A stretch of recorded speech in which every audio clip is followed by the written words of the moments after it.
Hi, anyone and everyone. Welcome to Have You Heard About This Case? My name is Sam. And my name is Kelly. Today we are going to look at the case of Christopher Bennett. His story has been frequently touched on in the media lately as his family members have renewed a push to petition for his freedom. But before we dive into all of that, Sam, what is our question today?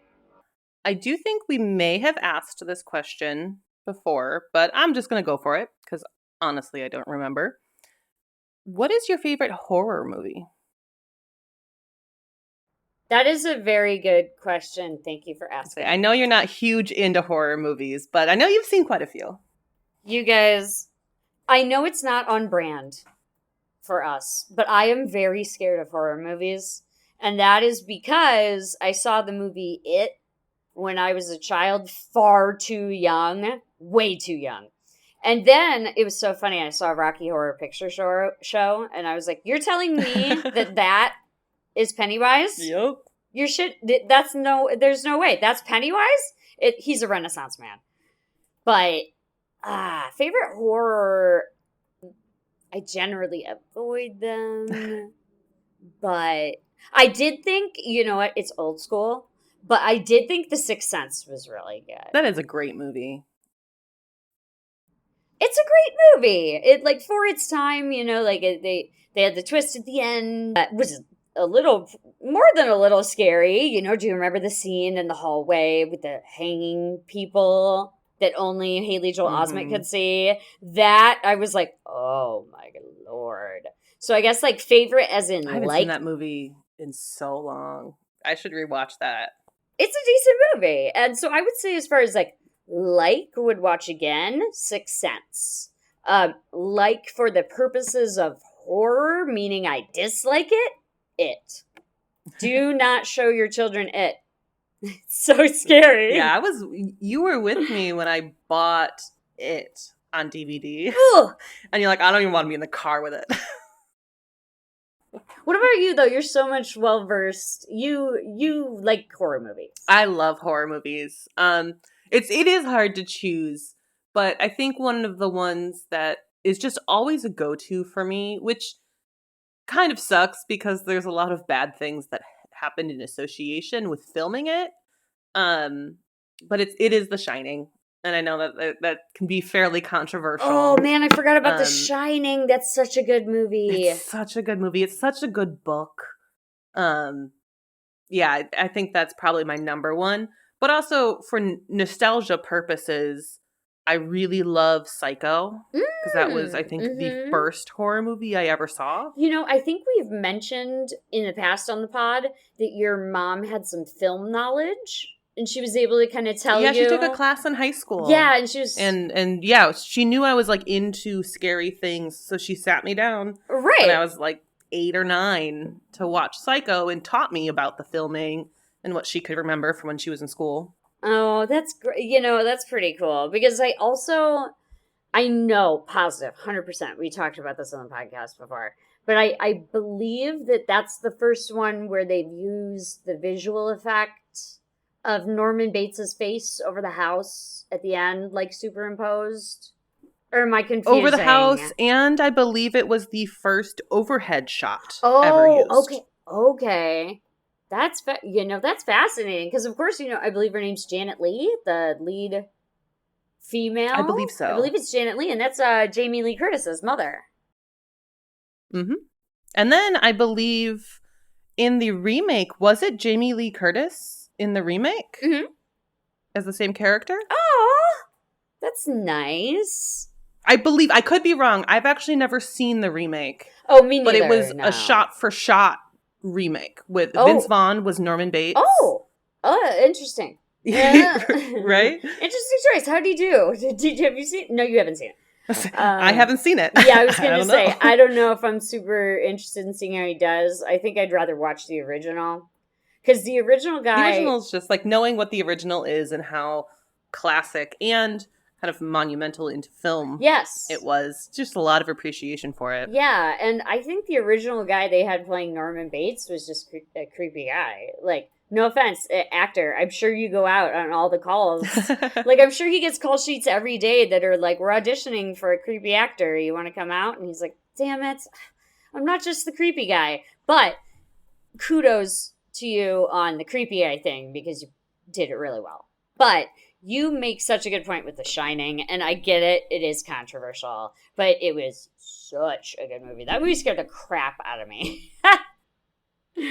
I think that was the second horror movie I ever watched. And yeah, that was definitely Yeah. terrifying as like a 10-year-old. It's so suspenseful. Like it's so and you just never I remember there's the one shot of his wife and Danny the son playing in the snow and he's just staring at them and the zoom comes in deep on his face and then it just blinks like the screen to Wednesday, but I still jumped out of my skin and almost peed my pants because I didn't know what was going to happen and it was just like, oh, it's just Wednesday now. Like, yeah, I even right above my desk here, I have a painting my sister bought me. And this is kind of what inspired the question. I know we're kind of going off on a tangent, but it's cute. And maybe we'll put it on Instagram and tag the artist. Yeah. But it is a painting she bought on Etsy. That is the image of the two girls standing at the end of the hallway. Oh. But instead of it being two girls, it's cats. That's funny. And it's so cute. That's funny. And again, once again, Sam and I were talking off air about how frequently when we're doing the graphic design for our TikToks and for all our stuff, whenever you search spooky, cats come up. So apparently cats are spooky. Yeah, I have a whole collection of my favorite horror movies depicted as cats. You know what else was a scary movie that I saw as a teen that I'm sure everybody will remember? What y'all know about Final Destination? Oh, yep. That movie? Okay, so those logs? It wasn't thank you. That's exactly it. I was going to say that movie didn't scare me too bad, except it's the one I think about the most. Because whenever I'm driving on a highway behind somebody who has anything secured in their car, I'm like, this is it. It's my end. I better make my peace. Yeah. That movie was horrifying. We are children of the late 90s, yes. early 2000s. Yes, it's a very millennial thing to say, but also be careful if someone's hauling wood. Make sure that they have it like secured and stuff, you know? That's just good advice. Right. So, all right. We're going to talk about some stuff today, and I'm curious to hear what you think. I still have thoughts, and I'm going to jump into my intro here because it kind of says that. So, the start of an ultimate resolution to where we stand today with Christopher Bennett is going to be a wild ride that will probably cause us to unpack some things that go straight to almost our morals. So we're allowed to disagree on this, is all I'm saying. Because there are people who are, it's a heated debate. Because like I said in our very intro, his family, the Bennett family, is pushing for Christopher's release. And so, of course, there are always two sides. Absolutely, yeah. Yeah, there are always two sides to it. And I've thought a lot about this case recently, and there are still answers that I just don't know the answer to. And I believe there was some justice done here. I believe there is some justice to be had here. And I also believe that we are all equal in the eyes of the law. Mm-hmm. However, I must warn you that our victim today...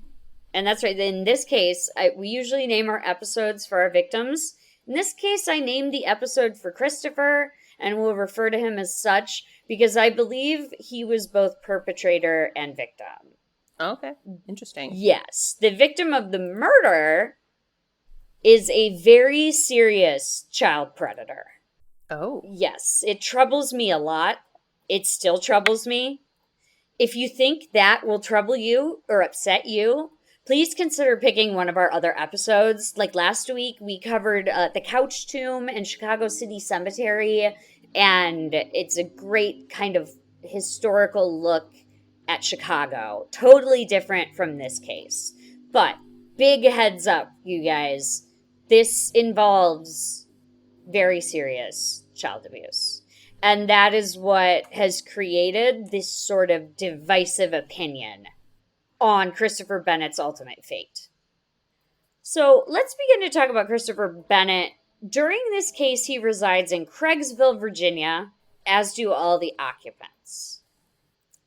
On July 15th, 2003, Christopher was just 18 years old. And that is the date our crime occurs. This date, making him 18 in 2003, would also place his birth somewhere in 1990. So here's the first wild thing I wanted to talk Very about. much around our age. Yes. And so this is one of the first wild things I wanted to talk about. It's incredible the lack of hard details surrounding this. I couldn't even find a Wikipedia page dedicated solely to this case. Feels like there's Wikipedia for literally everything. Exactly. I spent forever, and of course, one of the big problems is Christopher Bennett is a fairly common name. But if you keep looking for Christopher Bennett, I'm telling you right now, you're going to keep being rerouted to he's like this jazz fusion musician. And every time I think I found it, I'm like, maybe this is it. No, it's some guy. I'm sure the music's great. But my research, though, is drawing largely from local news outlets and things that were recorded. And this also includes interviews with direct sources involving people who were part of the case, victims in the case. And the family chose to do interviews with Dr. Phil. Don't even get me started on that. But that's a whole nother... That's interesting. Okay. Yeah, I have a whole nother podcast about that. But doing this interview with Dr. Phil was very beneficial to publicizing the case. And they did several other interviews as a renewed push to bring Christopher's case forward. Well, it makes sense because regardless of our views of Dr. Phil, he gets views. He's a platform. Yeah. He absolutely draws in an audience. Yeah.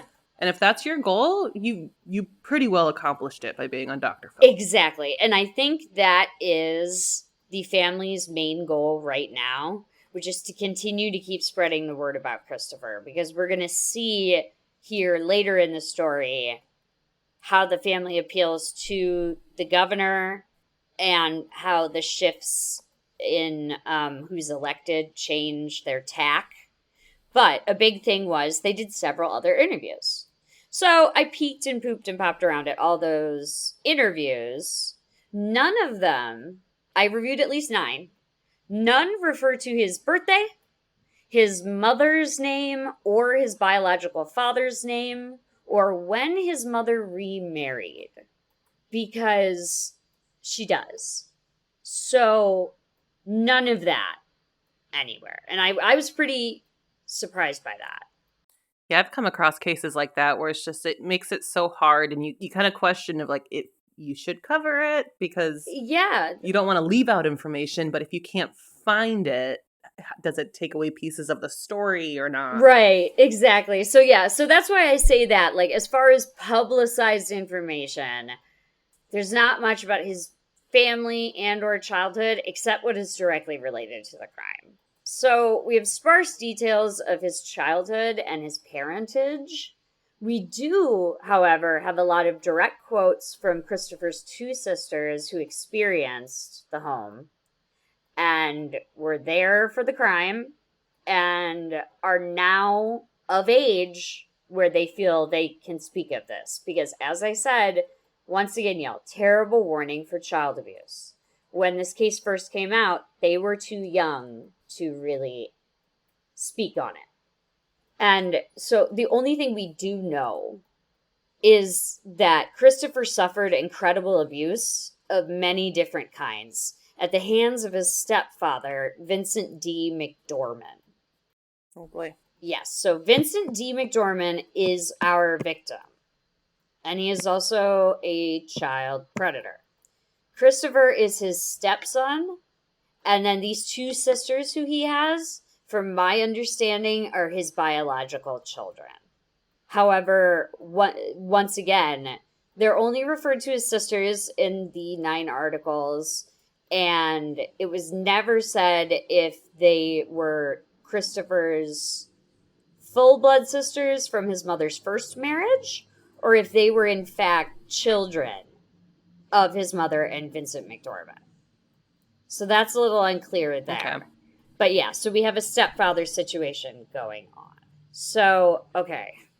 And now here it goes, you guys. Because, like I said, we have very little information there. So, that being as it is, we're going to skip ahead to the time of the crime. And as I told you, that crime happened on July 25th, 2003, and Christopher was 18. Christopher was at the house of his stepfather, McDorman, and he was collecting money that he was owed from his stepfather. This particular check happened to be a payment from McDorman to Christopher in exchange for him to testify against his mother in court to damage her chances of getting her kids in a custody battle. Oh, Yeah, interesting. Okay. exactly. So we already know Vincent McDorman is willing to use these children however he sees fit. In this case, paying them off to say what he wants, which is a very common tactic of abusers, controlling your speech, that sort of thing, you know? Yeah, but that's a big deal because you're testifying under oath. Yeah, you're lying under oath, you're accepting money to lie under oath, there's a whole set of implications there. But either way, this check is what put him at that house. And thank goodness he was there, because the evening air changed when Christopher stepped outside from getting the check, and he heard crying coming from the room of his sister, who was just 5 years old and or 6. It has been reported as 5 or 6 like one or the other in all of the articles. Either way, incredibly young. She's incredibly young. Incredibly. It's bad. She's either 5, 6 at the oldest. That's crazy. So he hears her crying. And worrying for her safety, Christopher broke into the home with a weapon drawn. And so makes me think when he stepped outside, maybe the door locked behind him and he like broke the window. That would make sense. Yeah. From all I've heard and thought through, what I'm thinking is that the door probably locked behind him, and he probably heard it coming from her room and broke the window of her room to enter her room. So he breaks in with a weapon drawn. So again, get ready, folks, here. Major warning for sexual trauma. Please hit the skip ahead 30 seconds button. If you can't do that, maybe give it a good 3 taps on the 30-second button. Because Christopher said that he walked into his sister's room. Well, he broke in, came in through the window with his weapon drawn. Fair. Comes in, and when he opened the door, or so maybe he broke another window and opened the door. Either way, the first thing he sees is he witnessed his stepfather, McDorman, on top of his 5 to 6-year-old daughter and or stepdaughter with his hands between her legs. Oh, God, that's awful. It's horrific. And the next information is spotty because, as you can imagine, Christopher was overcome with rage. Absolutely. I fully understand why he would be. I do too. I absolutely do. If I was standing there with a loaded weapon and I saw somebody abusing my 5 or 6-year-old sibling, or even my 30-year-old sibling, shout out, happy birthday. Even my 30-year-old sibling, and I broke in with a gun drawn and they were abusing them, I would fly into a rage as well. Yeah. He says the next thing he remembers was raising the gun. So his information in his brain is like all blanked out. And I can imagine, because that's so traumatic, your brain kind of tries to protect you from that stuff. Yeah, it's a fight or flight response for your brain. Right. And in this case, it's not just fight or flight for you. It's like, I'm in fight or flight and I have the condition that I have to save somebody, help somebody. You know, like Mhm. he's on top of her, he's touching her. It's, oh God. And so what happened in actuality was he had in fact raised the weapon and that gun, shooting McDorman in the head and killing him instantly. He then afterwards stole McDorman's checkbook and then he was subsequently arrested. So they didn't, he wasn't, Hmm. yeah, he wasn't like running around for long. And it seems to me like the whole checkbook thing is just kind of like another move of like, I'm in fight or flight, I don't know what to do. What happens next? That's exactly what I was just kind of debating in my head. Is like, was that an intentional move, or was that something that was kind of like a subconscious thing that his body was just kind of doing? Right. But I imagine he's in a shocked state at that point. I imagine he was incredibly shocked. And that's another thing that, you know, that's just one of those things that this case toes the line with too. Like what what happened with the checkbook, what happened, like I believe, like I just said, I believe it was like a shock reaction because like I said, he was subsequently arrested. Like it's not like he went on the run or anything. He was just like around and they found him. There's unfortunately not much to go on as far as the investigation either, and you're going to see why. So I'm going to give us a little more visibility though into what happened that night by speaking through Victoria McDorman, who is Christopher Bennett's sister. Okay. Yes, she has become incredibly vocal. It's very cool. We'll hear a lot from her. And she said, quote, once he discovered he was molesting me, Chris ended up shooting and killing Vincent and then taking a checkbook and running away. Chris was charged that night with capital murder, breaking and entering, and robbery. I feel like that's a hard situation to be in when it comes to the charges, Yes, because those charges fit the crime.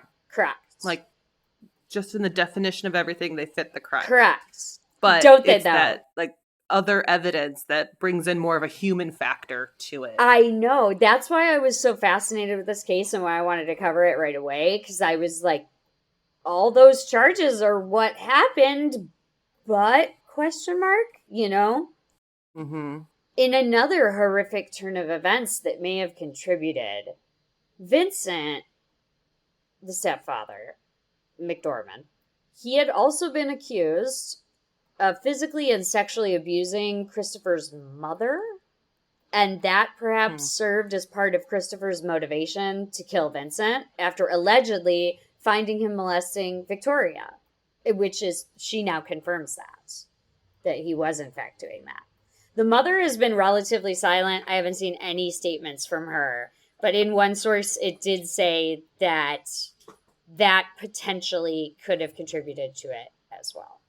Do you know if Chris potentially would have known about the abuse of his younger siblings, or if that was his first kind of knowledge of it? We're going to hear a quote from Chris about exactly when he finds this out. Okay.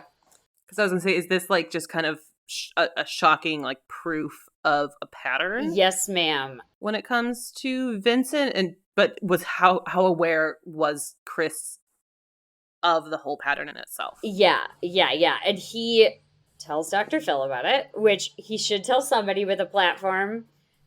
I just personally have it out for Dr. Phil, and you all should tell him I said that. But first, I know we talked a couple weeks ago about this. Is this the same case that we were talking about that had a documentary on Netflix? if there is one, I cannot find it. I've looked everywhere. I don't remember their name. It was a couple years ago. Let me look really Yeah, quick. yeah. If I was going to ask if you can find it, maybe I looked. I looked all over Google. I searched his name and streaming and documentary, and like I said, everything is just super sparse. It seems. Okay, I think this is a different person. The documentary is called "I Just Killed My Dad." But I think this is a different person. This is Anthony Ah, Template yeah. Okay. was That's why I couldn't find it then. Yeah, because I thought there was a documentary done too, or at least like an episode. It was it's very similar. Yeah. Um, so far in the story, where it was abuse, it was a father and son. Mm-hmm. Um, Mm-hmm. and he was, I believe, it's been a couple years. I watched the documentary like the week it came out. If I remember it, he was convicted and he is fighting Right. for an appeal. My understanding. So speaking of conviction, and to your earlier point about those charges fitting the crime, we're going to talk about the charges now. Because the thing is, once he was brought in, Christopher freely confessed to the crime. And I'm not sure if that's good or bad. I think that he maybe should have obtained an attorney, even if his intention was a confession. That is because... Yeah. Yeah. And I say that because with this confession, the courts were able to throw the book at him. He was sentenced to 3 life sentences of 600 years each, totaling 1,800 years in jail in 2003. See, honestly, I'm surprised by Right? that Me because too. Me too. there's a and this is I fully agree with you with having to with getting an attorney. Yeah. Regardless of your situation, if you are innocent, if you are guilty, Yeah. whatever it may be, an attorney is smart. But what surprises me the most with this is that usually, especially an immediate confession, grants some leniency in the sentencing. Like that is taken into consideration during sentencing. Right. And no evidence of that, in my opinion. Right. With the sentencing he received. Right. And that's why I'm like, I think even if you were going to confess, you probably should have grabbed an attorney so you could have worked on that plea bargain, because this... The attorney would work that out for you, ideally. Because Chris took this option of this 1,800 years in jail because the only other option on the table was the death penalty. Yeah. So he took 1,800 years in jail, which is bananas. What were the 3 sentences again? It was for capital murder, breaking and entering, and robbery? Correct. 600 for each? 600 years each. Wow.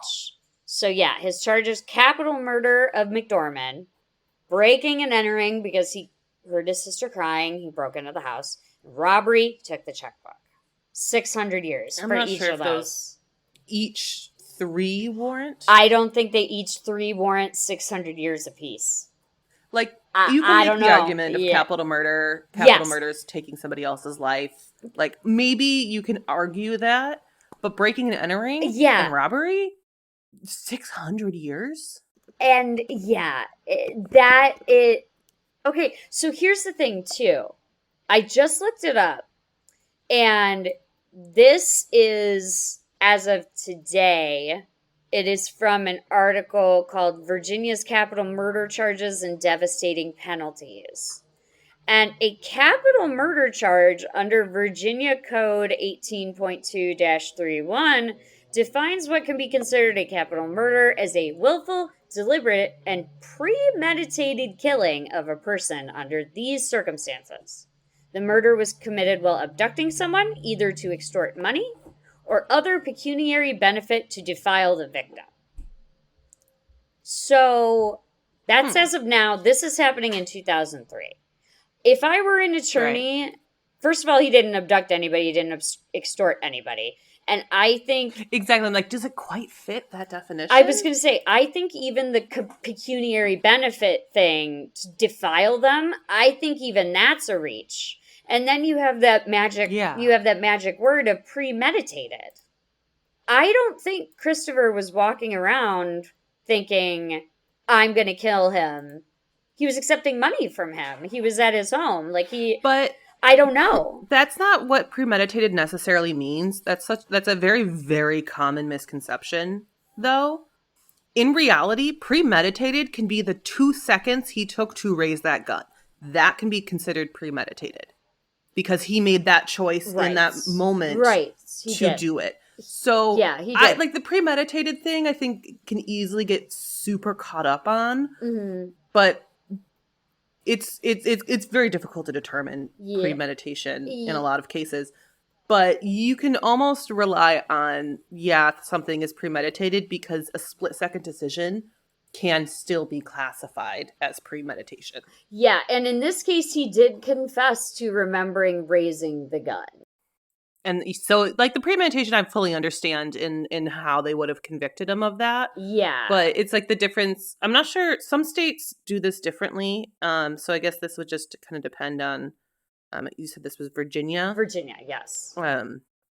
It would kind of just depend. Is capital murder kind of equivalent to first degree murder, or are those two separate things in the state? That's what I'm wondering. And as I was writing this script, I thought to myself, I'm like, I think we've had this question before, and we've been like, Brett, Alice, help us through this. Like, what is the difference? For me, what my question is, and you may even know the answer.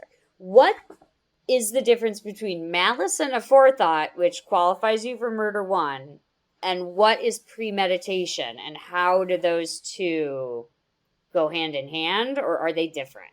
I think I don't know the specific answer to that, but my very basic understanding is that they are incredibly similar, but malice aforethought doesn't necessarily mean murder, but it means an action to create malice, so something harmful that results in murder. And but it's also the, like, I don't care what happens, I'm going to do this action, and if somebody dies, that's just how it goes. Something that happens. Like somebody, the case I'm researching now, and I don't want to get into a ton of details because it'll come out in a couple weeks. But a big part of it, a bombing happens. And so it's like, in that situation, and Danny Green's a good example of this too. There were a lot of bombings in that where it's like, it wasn't necessarily, well, Danny Green's they were trying to kill him. But he was in a lot of instances like that, like, let's just say a bombing is happening in an area and it's done in the middle of the night, and it's meant to damage a location, not necessarily to hurt people. But if people are hurt in that bombing, it can still be classified as first degree murder because you made this choice to do something so deadly with a good possibility of a deadly outcome, even though that wasn't your necessarily goal. My understanding is that is more malice of forethought versus a straight up first degree murder. But malice of forethought can lead to first degree murder. Right. So does that make sense? Yes. At least in my head, that's how it makes sense to me. No, that makes sense. And I just looked it up too, like, how is capital murder different from malice and forethought in Virginia? And so Virginia defines capital murder as the willful, deliberate, and premeditated killing involving special circumstances set out in the capital murder statute. Which is what you just previously described. So that's like the... And basically, okay, so here it is. In Virginia, there are 5 classes of homicide. The first class is capital murder. The second is first degree murder. Yes, I did know that. I know. I watched a documentary that talked about that in Texas. And Texas capital murder, I think, comes with a death sentence, I want to say. I could be wrong. Don't necessarily quote me on that. Well, Virginia, what I've noticed, just based on our article titles and such, is that they are a death penalty heavy state. As of 2003, they were looking into the option of putting Christopher to death for this. But I can also say that these 2 options that he received, 1,800 years in jail or the death penalty, I can say that the community at large finds these 2 options to be incredibly bizarre. And by community at large, I also mean there was a group of attorneys who were like, what? It just seems so incredibly extreme. Yeah. Like, you would expect a sentence like that for a massive crime that had multiple casualties. Correct. Yeah.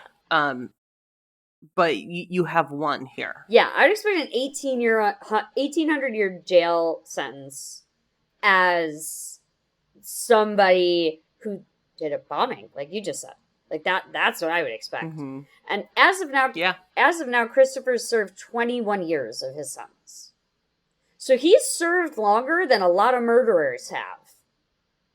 Mm-hmm.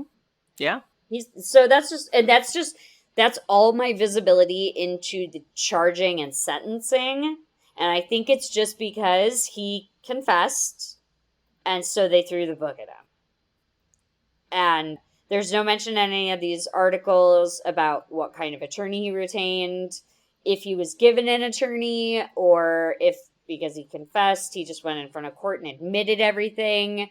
There's not a lot there.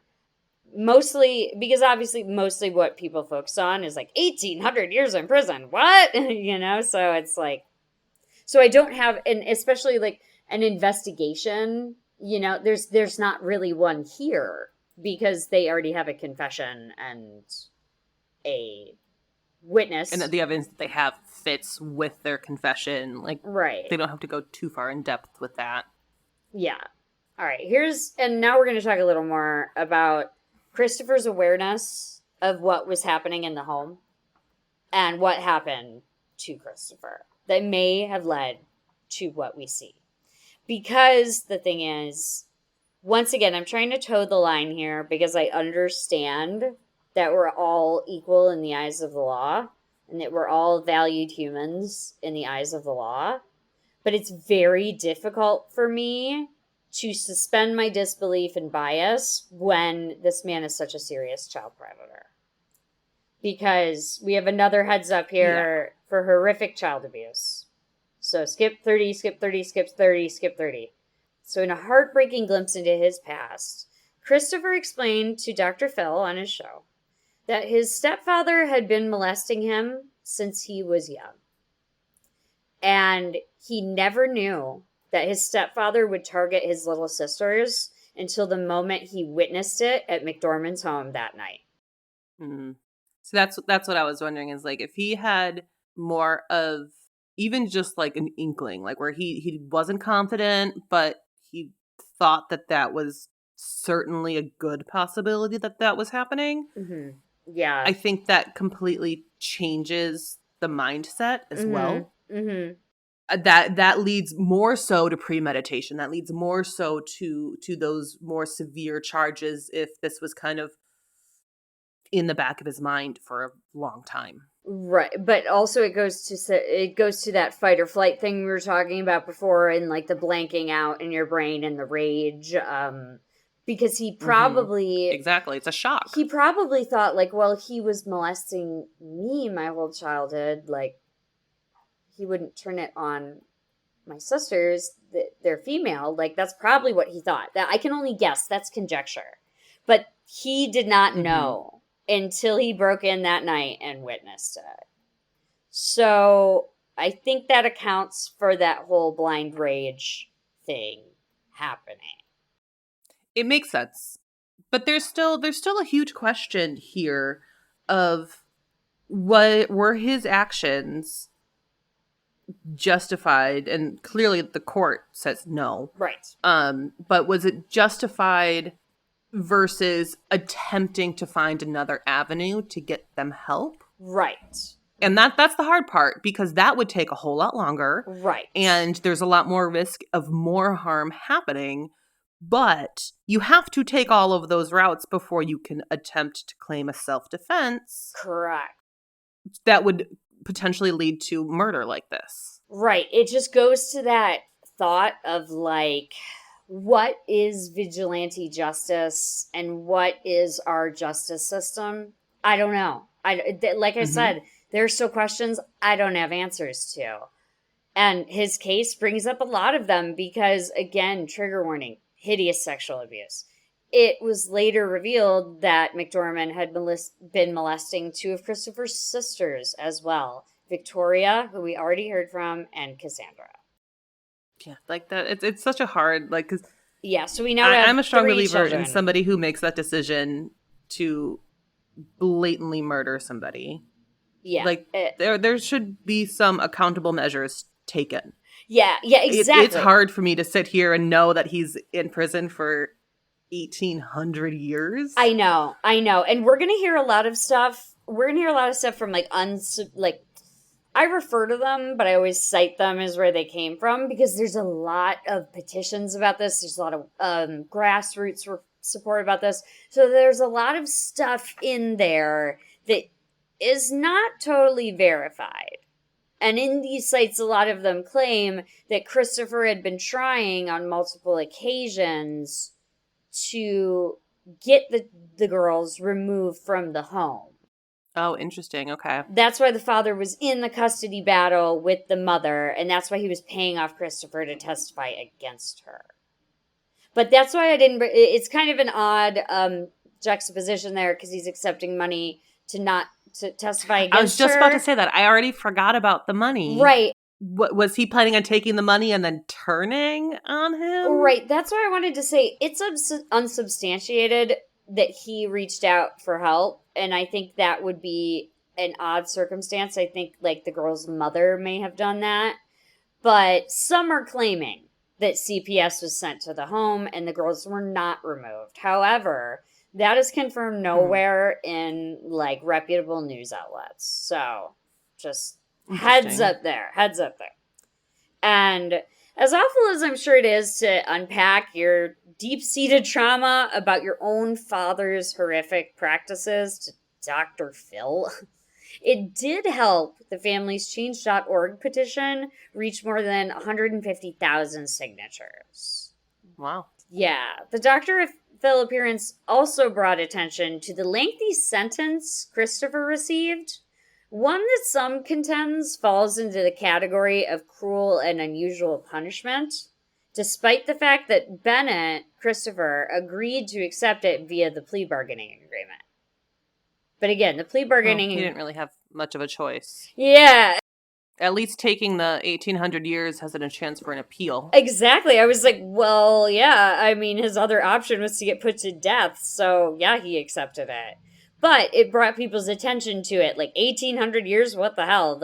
And some are saying, yeah, it falls into cruel and unusual punishment. And I don't know. I don't know. I do think 1800 years is absolutely wild. I do think that he should have received a lengthy sentence for murder. He did murder him. He did. He shot him in the head. But for the robbery and the breaking and entering, I think he should have gotten a small amount of years that would run concurrently with his murder charge, in my opinion. Yeah, that's what I was alluding to earlier, is like those three crimes are not equivalent. No. Yeah, and none of them are good. No. But they're not on the same level. Or the sentencing sort of acted as though they were. Or the sentencing almost, you would think he killed 3 people. And he didn't. He killed one man who you saw was molesting his sister. You know, so like what is the answer? What are the boundaries? You know, I've been thinking about this so much, you know, because we're going to hear more from Victoria that'll make you wonder. So, because Victoria speaks a lot more on this, because Christopher's sisters, there were 3 present at the home, but Christopher only saw one being actively attacked. That was Victoria. Cassandra is his other sister. I'm not sure of their age orders. And then we have one yet unmentioned sister, Ariana. And those are 3 girls. Okay. And so they have since grown into young women. And they've made it their mission to use their voices to free Christopher. And lately, this case has been blowing up. Like I said, there are tons of petitions and various other sources, such as a Facebook page dedicated to restoring his freedom. And I'm going to read you some of the summaries from some of those so you can kind of get what everybody is thinking, what they're signing. But regardless, these brave young women have spoken out about the terror that they experienced in the home with McDorman. And the girls believe that Christopher is a hero and that he saved them from a lifetime of sexual abuse and are raising their voices in support of a pardon. And I find it really, truly hard to argue any of this because these girls clearly went through hell and their brother saved them. That's one side. And it's difficult to remain unbiased because I identify so much with this side. However, as we've been saying, I believe we're all equal in the eyes of the law. Yeah, I do think that them coming out in support for him, it sends a huge message that definitely influences my opinion. Like, I'll Yeah, say it flat out. Like, you and I are human; we have our own opinions. right. But I agree with you. Like, there should always be an equal balance in the eyes of the law, and that's how it's designed to Right. be. It just doesn't always go that way. But it does really make me wonder, were these three able to testify at the trial or during sentencing or anything? I don't know. I don't know if they were able to like write character statements or anything like that. You know, Yeah. because he confessed, they probably would have gone straight to sentencing, and then you can only really write a character statement, I think is what And they just may have the been young. situation. I That just, think they it were makes too me wonder, young. like, how many people were on his side at that moment during sentencing, and maybe that is part of why it's so extreme if people weren't vocally backing him up. Right. It's 2003 at the time.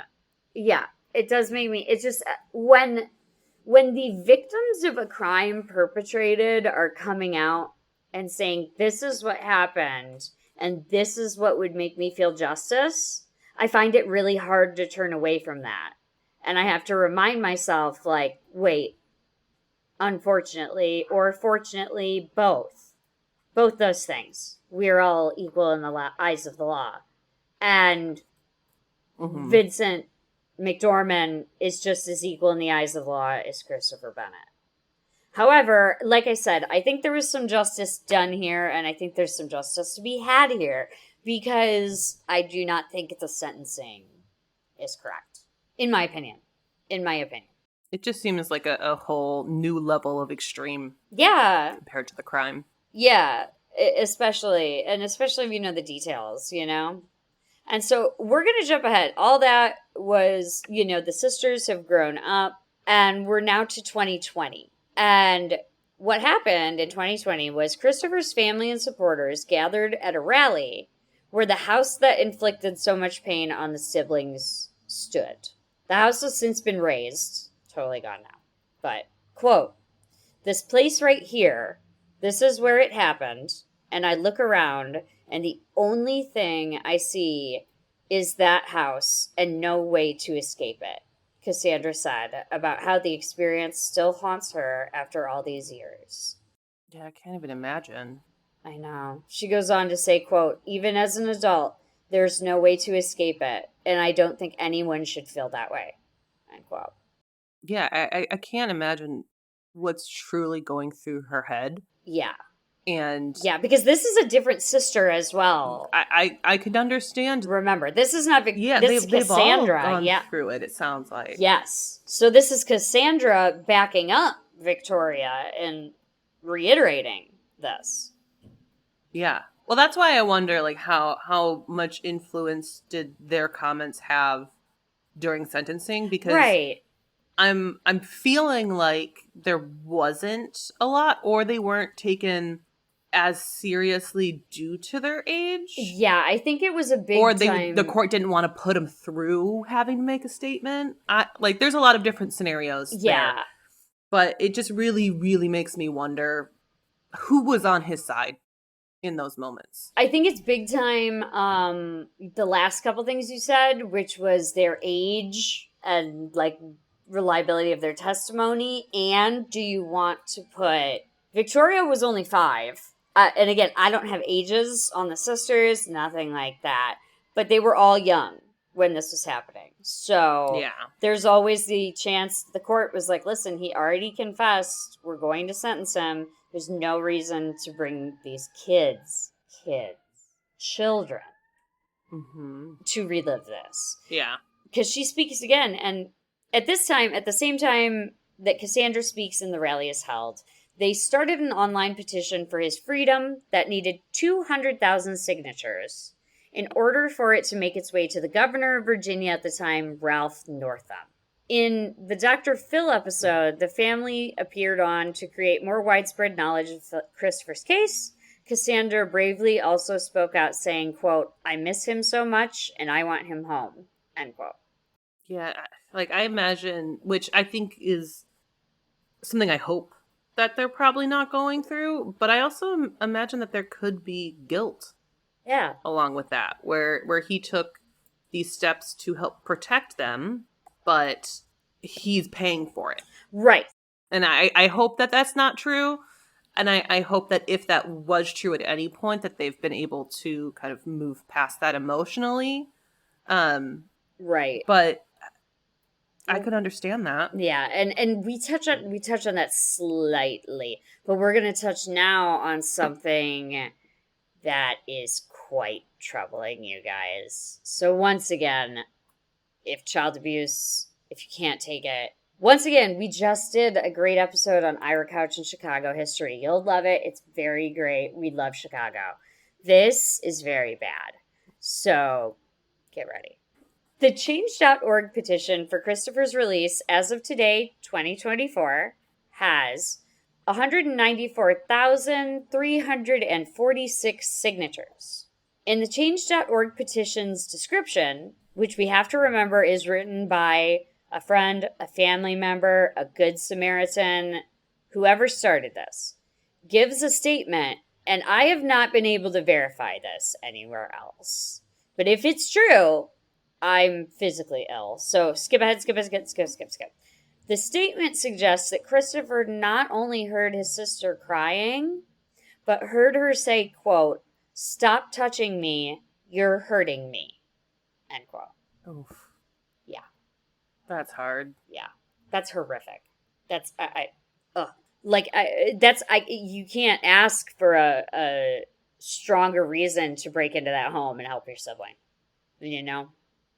Yeah, well, that even just thinking about it in terms of the law, if it were the police hearing that, that's probable cause to enter. Correct. Like, yes, that right there allows strangers to enter your home to help protect. Correct. You're hurting me. Like that's a declarative. And also, so is "stop touching me." Both of those are declarative statements. Yeah. Like, and so, but once again, I've only been able to find that in the Change.org petition's description. So Victoria may have spoken to the person who made that description on the Change.org petition. She may not have. I haven't seen it in any other articles. So she may have given additional information to the Change.org petition for traction for it, but... Right. And you hope that's accurate. Yeah. Like, you hope that the people who are putting together this petition that has nearly 200,000 signatures is giving accurate information. Mm-hmm. I would hope. So yeah, that is the quote that has bothered me for days. There's also a Facebook group called Free Christopher Bennett. Now, using Facebook as a source is a little sketchy, but this seems to be the most up-to-date record with what's happening in Chris's case and his life in prison. The last post was April 15th of this year, so they remain incredibly active. And the description reports, quote, "Many people reported the offender for his actions," end quote. However, again, I have not been able to corroborate this in any other articles. What do you mean by many people reported the offender for his actions? Is that just talking about, you're referring to... Oh, McDorman. Yes, McDorman. Victor, yeah. Okay. In my head, when you read that, I was like, Christopher, like, people reported him for the same crime he was convicted of? Okay, that makes a lot more sense. Yeah, so they said many people had reported McDorman for the way he was treating these children. However, yeah, in all the articles I've read, it didn't mention anything. It focused solely on Christopher and the murder, and that makes sense. So I haven't been able to corroborate with hard facts. Here's a report, here's a report, here's a report. But the description of his Free Christopher Bennett, it's not his, somebody else started it. I misspoke there. But the description does state that many people had reported McDorman. So that is sort of going to live in the category of the same thing where we've heard Christopher doing that, reporting him for his actions. So I will say there are some Facebook groups I've seen where I've talked to some people involved in some of these Facebook groups for victim justice Mm-hmm. that really do seem to have some good detailed information that's hard to find elsewhere with proof. Right. Yeah, I don't want to get too into details, but we recently had somebody contact us in regards to a previous case that we covered that was unsolved, and it was a very kind message, Mm-hmm. thanking us, and they shared our episode with people who knew the victims, and this person in particular was friends with the victims. And I was going through all of the Facebook stuff that they have put together in the group that they created, and I wish I had found it earlier, but also they posted a ton of stuff after we did our episode that would have Yeah. greatly helped in my research. I remember that. But it was very impressive seeing what they had put together on Facebook that really coincided with everything that I had learned in detail. Right. So that was very nice to see. And so it's very possible it's incredibly accurate, but as you said, it is Facebook, it might not be. Yeah, it's possible, but uncorroborated. I will say that the woman who runs the page does seem to be in direct contact with Christopher in jail and speaks to him frequently because she often updates the group. Oh, okay. Good. Yeah, she often updates the group with like her calls with Christopher.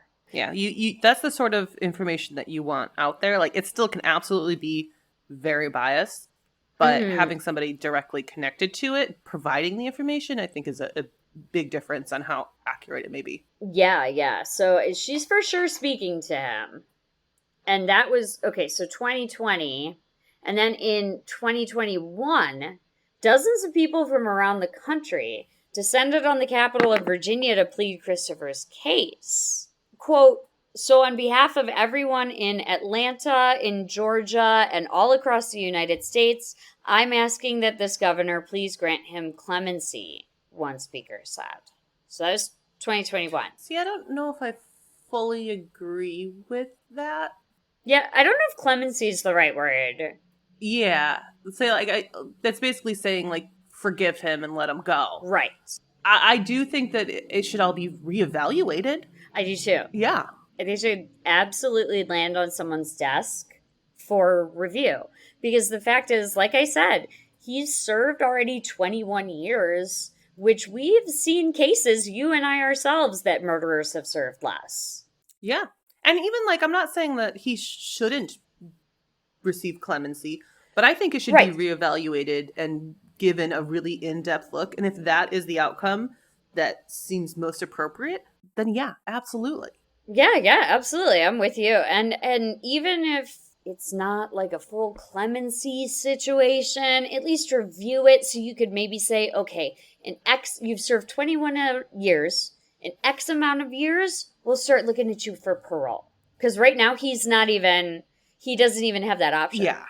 I fully agree, because it could, maybe it's reduced to 50 years. Yeah. He'll still be, around 70 at the time of release. He'll serve time.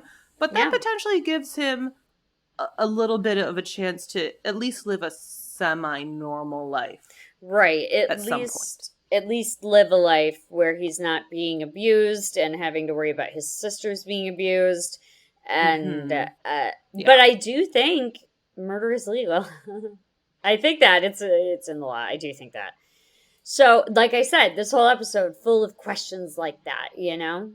Because in 2022, Christopher's family, including his younger sisters, lobbied the governor of Virginia, who at the time was Ralph Northam. We mentioned him before.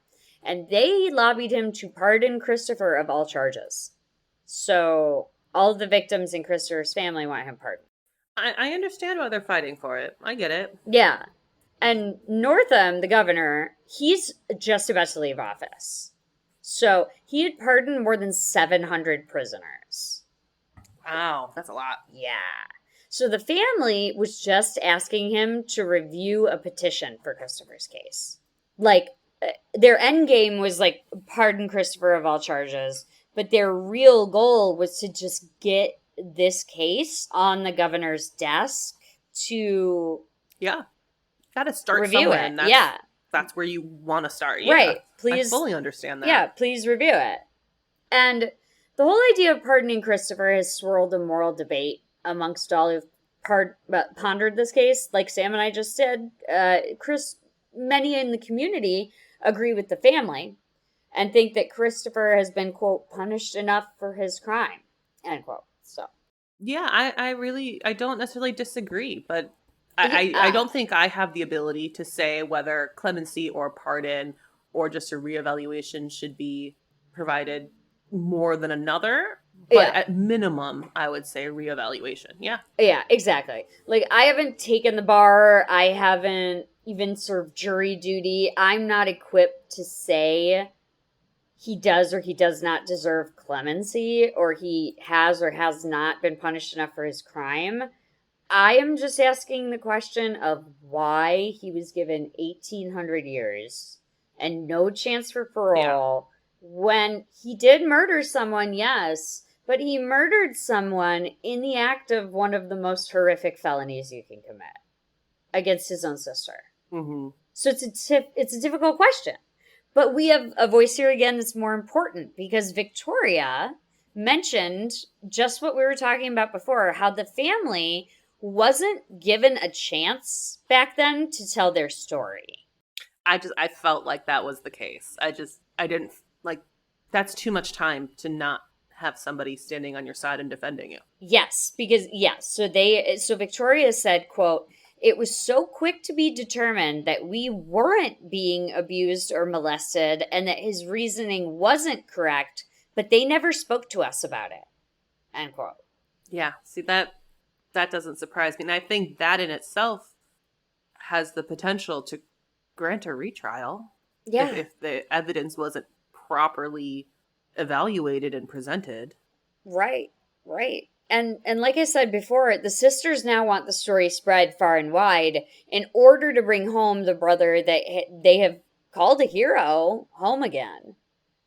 And it's gains there's a lot of online traction around it, so I think they're doing what they need to. But in this case, the family begged Northam, who's the governor at the time, to hear them, saying, quote, "Look at his story, read his papers, and please send him home. That's where he needs to be, and that's where he belongs," said Elizabeth Ailstock, a member of Christopher's family.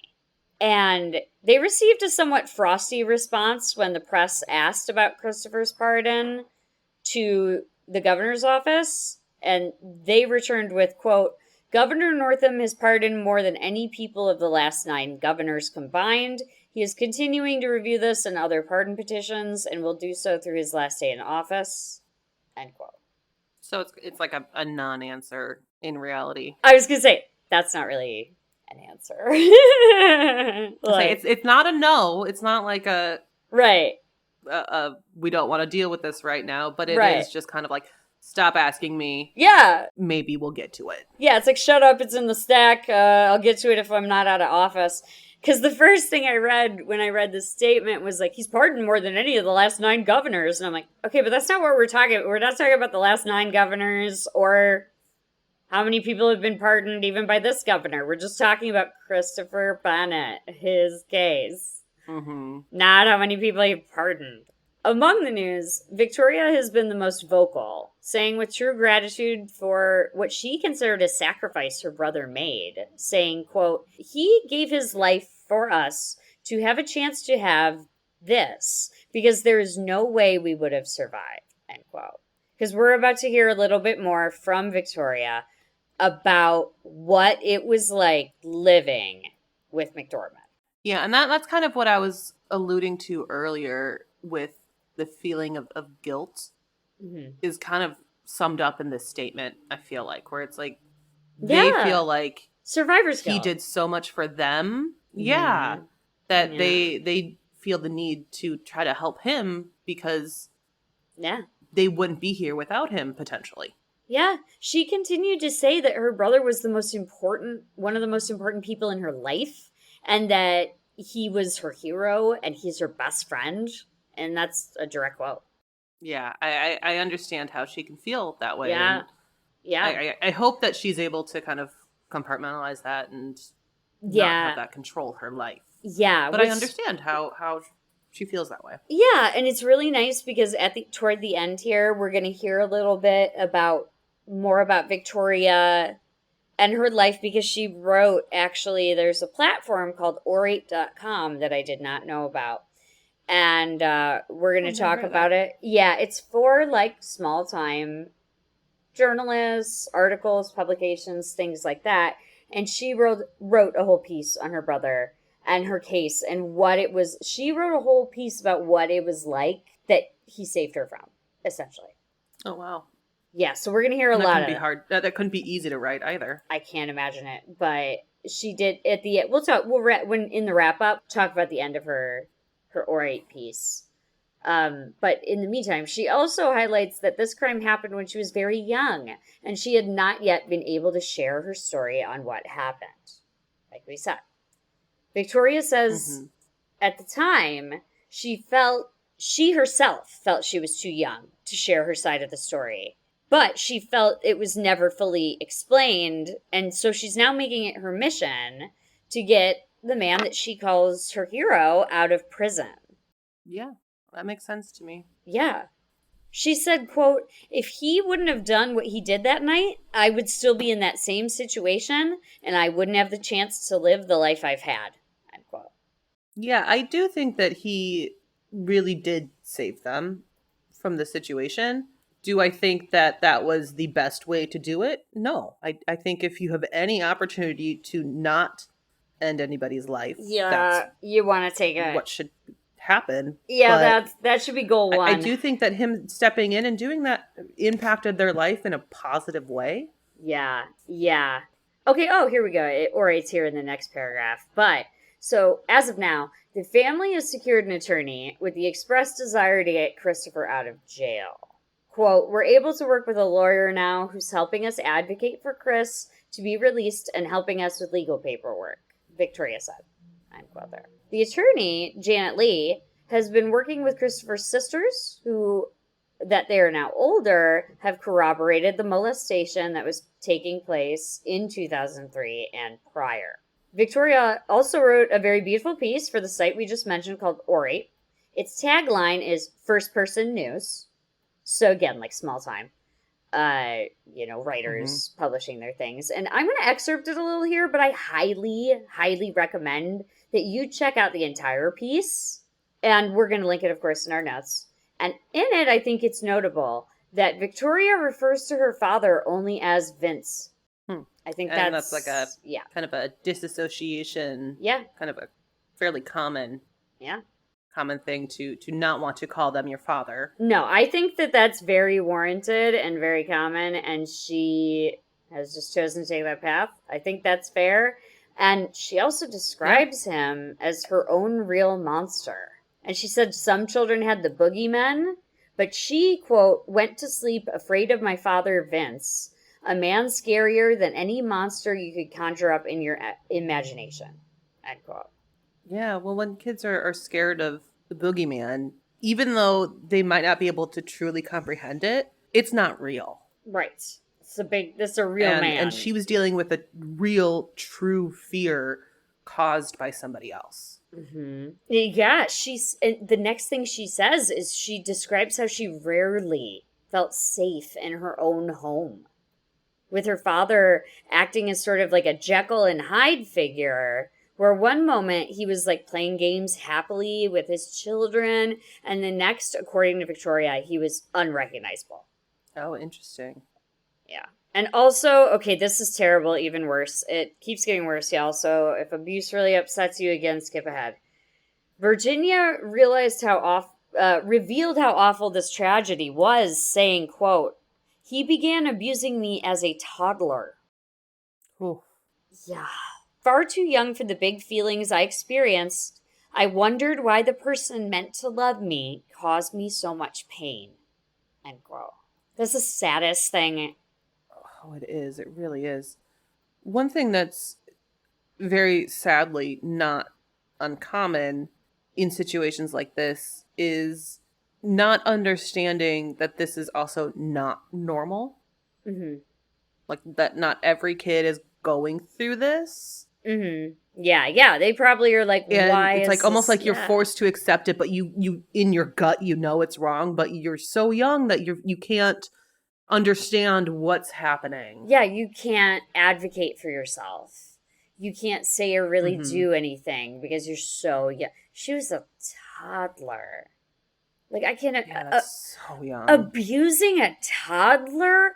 If I witnessed somebody molesting a 5 to 6 year old girl and then found out that they had been abusing them since they were a toddler, and then what I'm about to read, I would have put a bullet right between their teeth and popped it right out the back of their neck. Because this is horrific.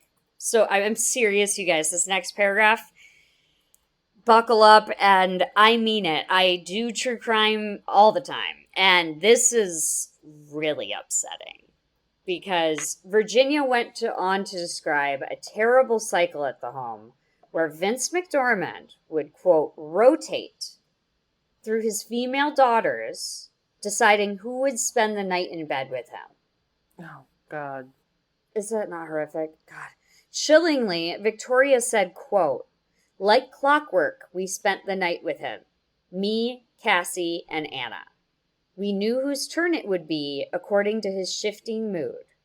If he chose you to spend the night with him, he treated you special first. End quote. Ooh. Like I can't even imagine Yeah, living a life where this is something that you had to keep a constant eye on and had to prepare yourself for it's every horrific. night. Because, yeah, finally, and most upsettingly, in my opinion, she stated, quote, no matter what, the outcome remained the same. You listened to Vince when he told you to go to bed with him. The word no did not exist in my vocabulary. I had no choice. End quote. This sounds like a human trafficker or Yes, like a it pimp does. who's in control of everything. But these are your children. Like that in Children. itself is beyond terrible. It's, Like oh, it's incomprehensible what these typically women go through in situations like mm-hmm. that. To then take that same situation and then implement the fact that it's your young children Children. is Yeah. just nauseating. It is. It's terrible. Terrible. So Virginia in the orate piece then goes on to describe the night of the killing from her perspective. So we've got some more visibility here. That evening, she had been chosen to stay the night with Vince. She said that sickeningly, McDorman insisted that the girls stay in the bed with him even after he committed terrible abuse against them. She also describes a bunch of nauseating behavior that he would display and his reactions to his daughter's emotional reactions to something so terrible happening to them. If you want more detail on that, read the orate piece. It's so rough. And however, that night, she didn't have an emotional reaction. She had chosen to remain in the bed silently and fall asleep. Which is probably a good defense mechanism for Probably, her. yeah. The less loud, the less harm. Right. The less he's gonna be looking at me, touch anything like that, you know? And so Victoria next remembers her sister Anna. So I believe it's Annalise and we haven't mentioned her much before. We've mentioned Victoria and we mentioned Cassandra. This is her third sister, Anna. Anna is also subject to this terrible abuse. And so the next thing she remembers is her shaking her awake. And she said Anna was so close to her face that she may have touched her. Before she said, quote, come on, you have to go. Dad's head exploded. Come on, you have to put your arms up. End quote. Ugh. Yeah. Victoria decided it was a prank gone wrong or some other game being played by the sisters. Anna was a known prankster, but Victoria listened to her and Anna put a shirt on her. Victoria also didn't notice anything amiss as the house usually had loud sounds happening, being that it was right next to a train track. Mm.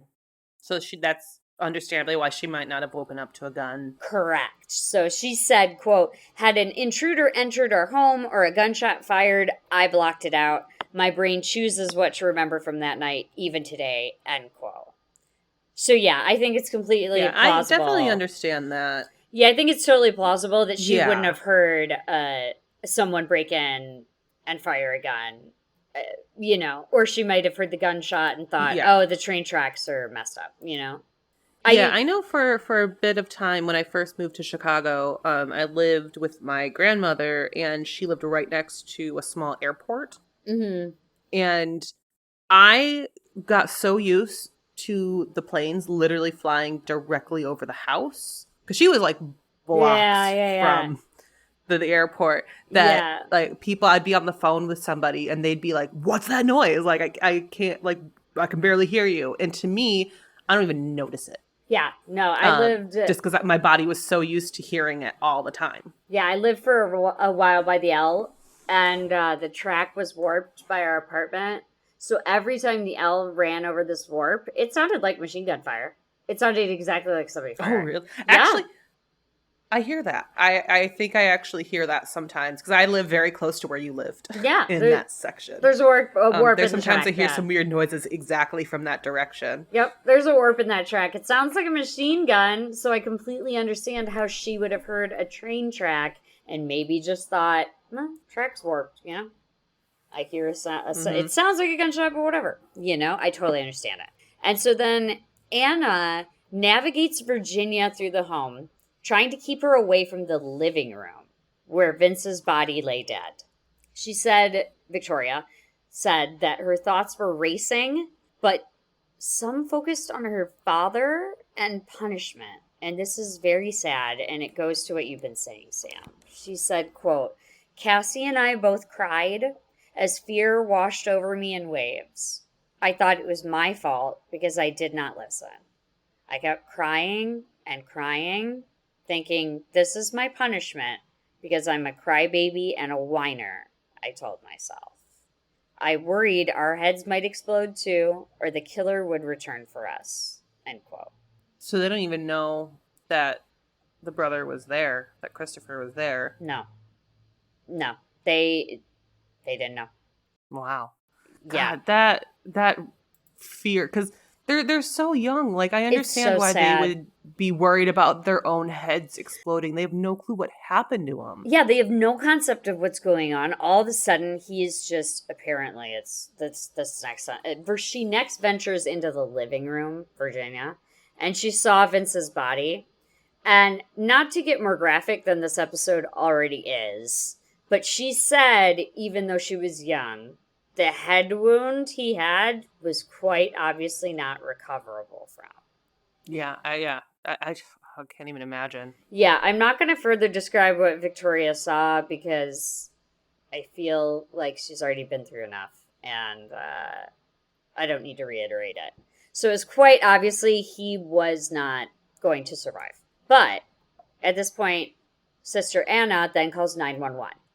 Because, I mean, that's, you're a young child. That's all you're trained to do, basically. Call 911. Yeah. So she did. And Virginia says that the police came banging on the door to bring them to a rescue station. But she said that they received a decidedly terse welcome.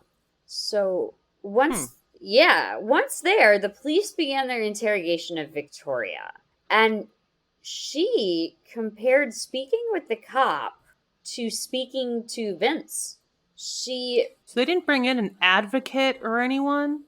From her orate piece, no, they did not. She said she remained afraid throughout the conversation, felt that she was in trouble, and that her own words might be used against her, an innocent victim. I added the innocent victim part. Right. Do you know if it was a male cop? I do not. I would hope in a situation like this where there's severe sexual abuse of young children, they would send in a female officer. I don't know. I would hope.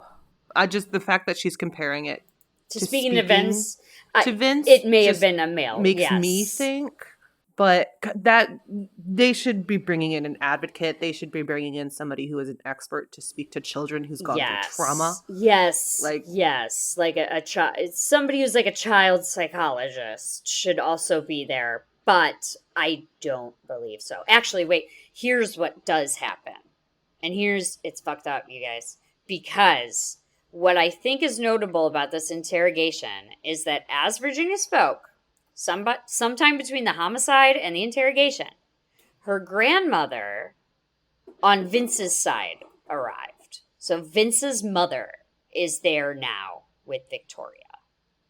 And Victoria says, while they questioned me, her fingers dug deep into my shoulder blades.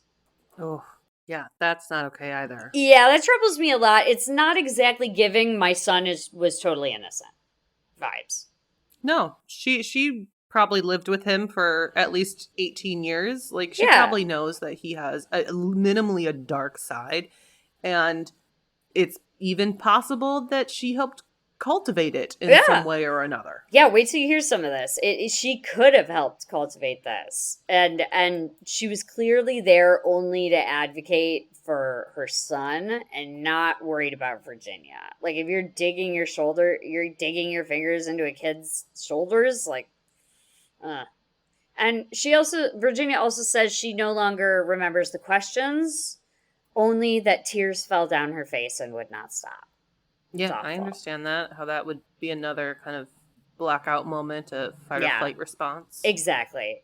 And so now we're about to hear a little more about the grandmother and how she might have cultivated this. Because even more troubling, in my opinion, is that according to Virginia's account, the same grandmother, Vince's mother, took extreme measures and moved the children away from their home that next day. Virginia mentions that her grandmother found the road out of their town and kept on driving as Virginia looked through the rear window at all they had left behind for a new town called Staunton, Virginia. She said, quote, "The days of running around our endless wraparound porch concluded. I would no longer find solace in Anna's room with its purple walls and fruity scent. She left behind her wicked cool lava lamp, which often transported me in my mind from the musty, moldy house we called home. No longer did I have to hide amongst the junk below the stairs, where Vince could not reach me. I knew no matter where I went now, he could not get me." End quote. So, wow. So that part's good. I can't even put my head through that fear. I know. It's so terrible. She's hiding under the stairs behind junk to get away from her father. And so all that sounds good, right? That all sounds good in theory. But however, moving into Vince's mother's home also came with conditions. She apparently forbade all the girls from speaking of Vince and their own mother, but especially about Christopher. And this is yucky too, guys. I don't like that. I know, you're not going to like this either. This is yucky to everybody. Because Vince's family, all these quotes I'm going to give here are according to Victoria's account. Vince's family also apparently, quote, denied the abuse to us meaning Victoria and her sisters. Quote, "My grandma blamed my mom and her, quote, horrible son for Vince's death." Oh, no. Yeah. They became enemies to her. While she absolved Vince, who she viewed as pure, she portrayed my mom and brother as evil. I felt unsafe and unnatural talking about my abuse. They wrote it off as a lie, end quote. Which I think we can all agree is despicable behavior. Yeah, it can be very healthy to talk about your trauma. In certain circumstances, it can be incredibly healthy to do that.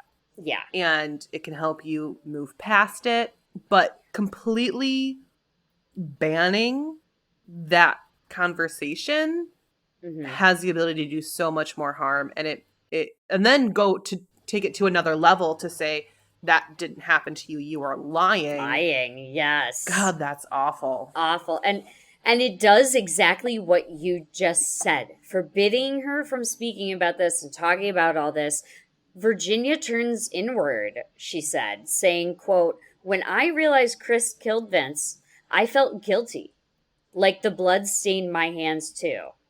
I grew up in a religious family and used to pray to God to stop the abuse.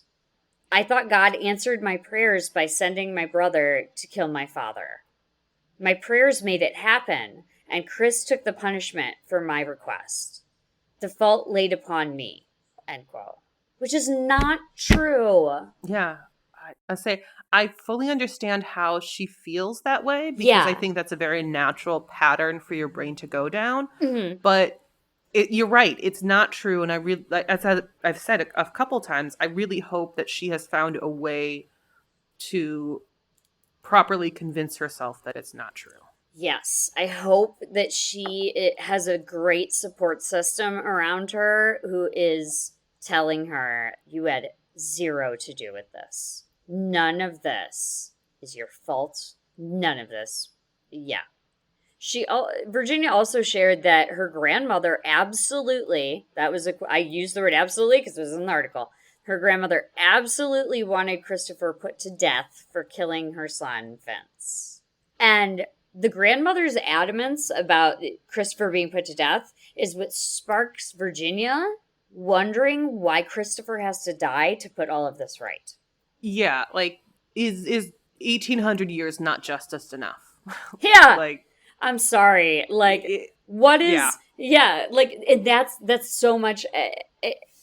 It's so much of the reason I wanted to cover this. Like, what is justice here? Like, I don't know. And so upon Virginia's grandmother passing away, she admittedly changed from quietly activating for him so as not to upset her grandmother to raising her voice in concern for her brother. And this predictably caused friction between her and Vince's family. She said, quote, meanwhile, I lost touch with Vince's side of the family. I could no longer be their niece, grandchild, or cousin. Instead, they viewed me as the person working to free a monster. My sister's mother and I became advocates to free Chris from prison. End quote. That takes a lot of strength to do that. And Yeah. I'm a advocate for if your family doesn't treat you right, Yeah. you have the ability to not call them your family anymore and not treat them like family. Like Yeah. it's not that simple Yeah. by any means. No, of course And I not. think this case is proving that it's not something where it's like, okay, I'm done, never talking to you again. Like Right. that doesn't happen. But I'm a very strong believer that even if they're blood related, that doesn't mean they need to be family Yes, with you. ma'am. Yes, ma'am. Because they first have to be a decent human with you. And I believe very earnestly that respect is not given, it is earned. And if your Mm-hmm. family does not treat you the way you would treat anyone else, then they don't have to be a part of your life. What breaks my heart is that quote, the way she said it. It makes me feel like she did want to have a relationship with them, but they cut it off because of this. Mm-hmm. Yeah, that is more their decision over hers. Yeah, I think it's especially the grandchild part, like knowing that I don't know, I that they like disavowed her as their niece, their grandchild, their cousin, like her whole family just said like we don't know her. Like that's insane. Your son was abusing her and her sisters and their brother. Every child that entered his home left with incalculable damage.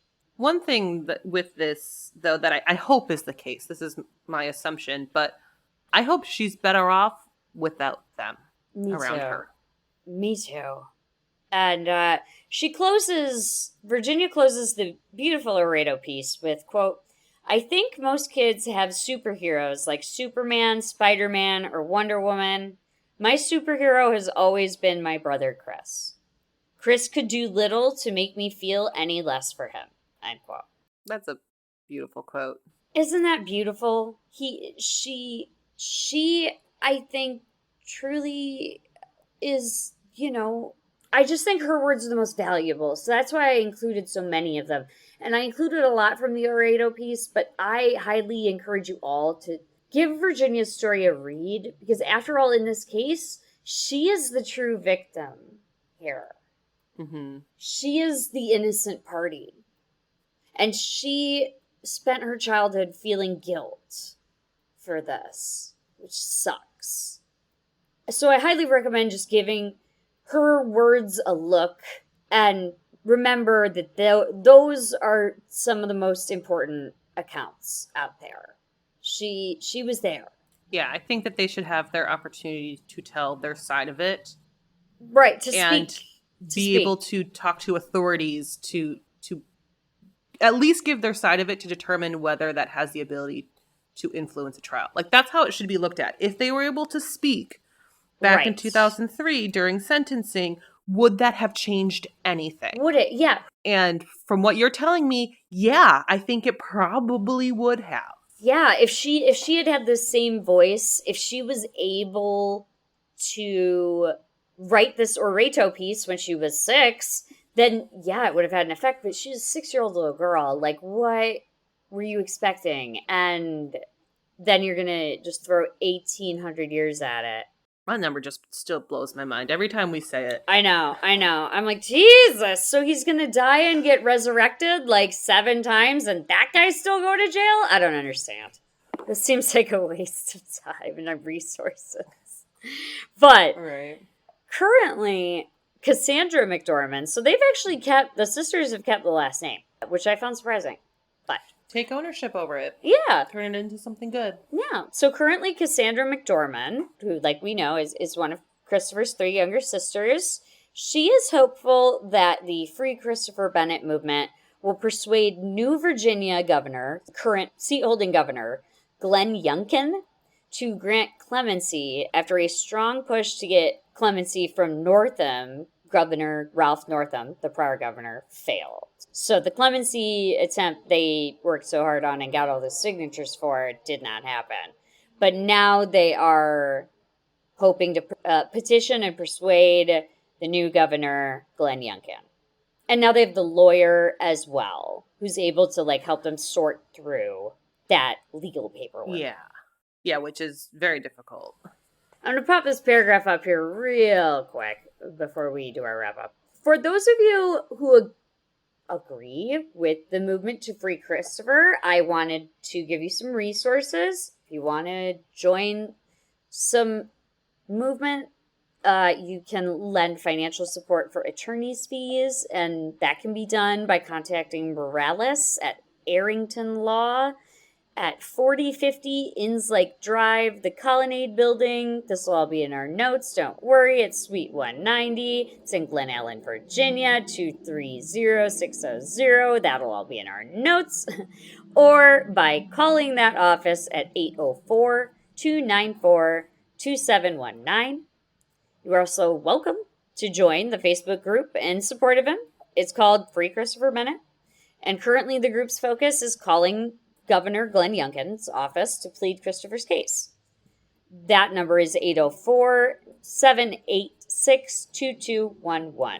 Folks have had success in hitting extension 1 to leave messages for the governor and hitting extension 2 to speak to their staff.